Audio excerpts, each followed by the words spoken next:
Hello, good afternoon. This is Myesha Marie, and I'm coming to do our Bible reading today. I checked the video from yesterday and we did not get flagged. So they're probably just trying to migrate people over to their actual quote unquote business pages or what have you to do these type of things. So we're going to stick with it until they change the rules again. I'm going to be reading for us Genesis chapter 42 from the New Living Translation, and then I'll share it to my personal page as well.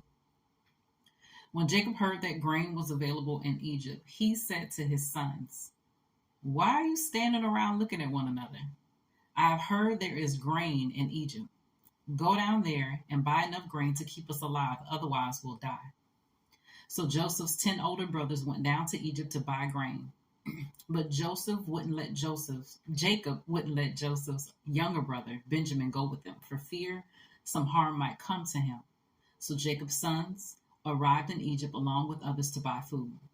For the famine was in Canaan as well. Since Joseph was governor of all Egypt and in charge of selling grain to all the people, it was to him that his brothers came. When they arrived, they bowed before him with their faces to the ground.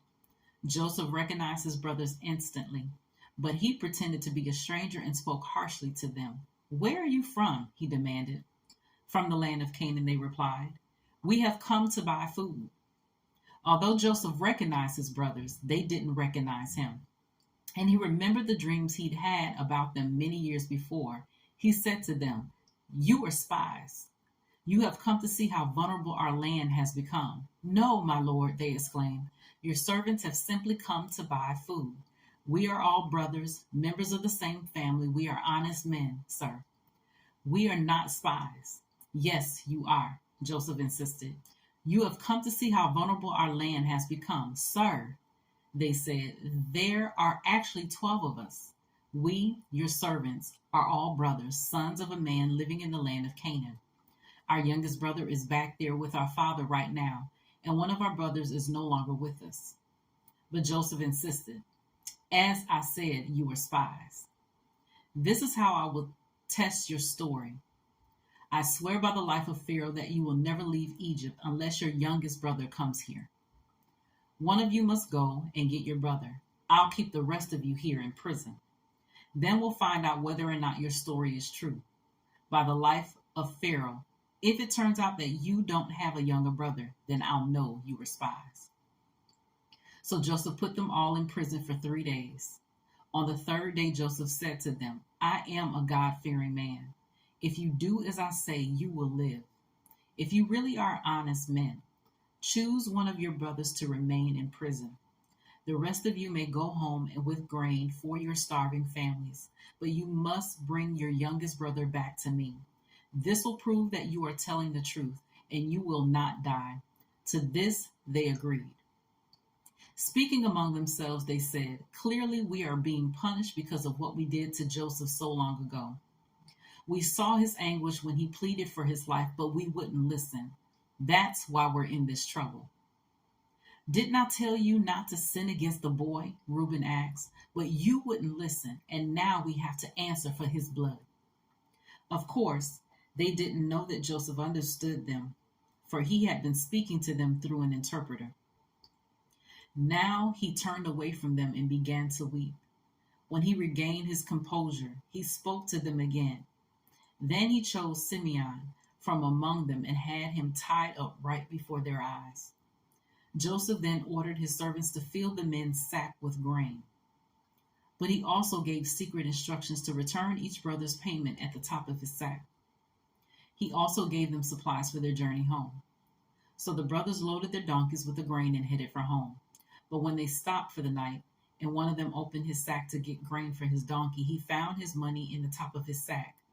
"Look," he exclaimed to his brothers, "my money has been returned. It's here in my sack." Then their hearts sank. Trembling, they said to each other, "What has God done to us?"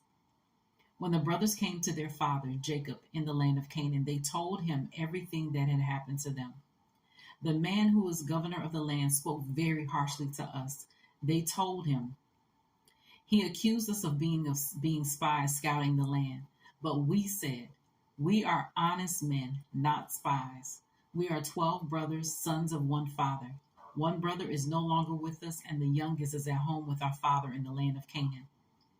Then the man who was governor of the land told us, "This is how I will find out if you are honest men. Leave one of your brothers here with me, and take grain for your starving families and go home. But you must bring your youngest brother back to me. Then I will know you are honest men and not spies. Then I will give you back your brother, and you may trade freely in the land."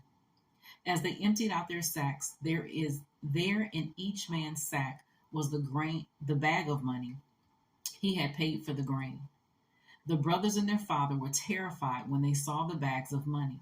Jacob exclaimed, "You are robbing me of my children. Joseph is gone, Simeon is gone, and now you want to take Benjamin too? Everything is going against me."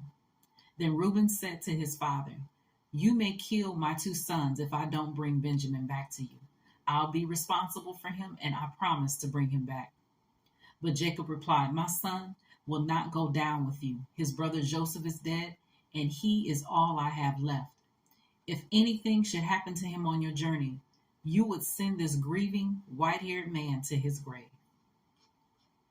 That was Genesis chapter 42, the New Living Translation. I pray that the word is encouraging to you, and it piques your interest to continue to search the word and continue to develop and build your relationship with God and know how he moves, how he sees, how he loves. You guys take care, and God bless. I'll see you next time.